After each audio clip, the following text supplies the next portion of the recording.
முதல் வாசகம். ஏசாயா ஆகமம் அதிகாரம் 55, திருவசனங்கள் 10 முதல் 11 வரை. மழையும் பனியும் வானத்திலிருந்து இறங்கி வருகின்றன.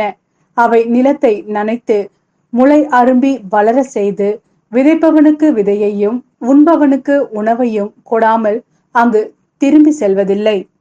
அவ்வாறே என் வாயிலிருந்து புறப்பட்டு செல்லும் வாக்கும் இருக்கும். அது என் விருப்பத்தை செயல்படுத்தி எதற்காக நான் அதை அனுப்பினேனோ அதை வெற்றிகரமாக நிறைவேற்றாமல் வெறுமையாய் என்னிடம் திரும்பி வருவதில்லை. இது ஆண்டவரின் அருள்வாக்கு. இறைவா, உமக்கு நன்றி. மத்தேயு எழுதிய நற்செய்தி அதிகாரம் 6, திருவசனங்கள் 7 முதல் 15 வரை.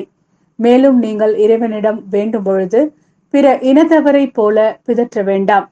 மிகுதியான சொற்களை அடுக்கிக் கொண்டே போவதால் தங்கள் வேண்டுதல் கேட்கப்படும் என அவர்கள் நினைக்கிறார்கள். நீங்கள் அவர்களைப் போல் இருக்க வேண்டாம்.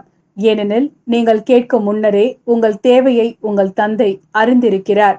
ஆகவே நீங்கள் இவ்வாறு இறைவனிடம் வேண்டுங்கள். விண்ணுலகில் இருக்கிற எங்கள் தந்தையே, உமது பெயர் தூயதென போற்ற பெறுக.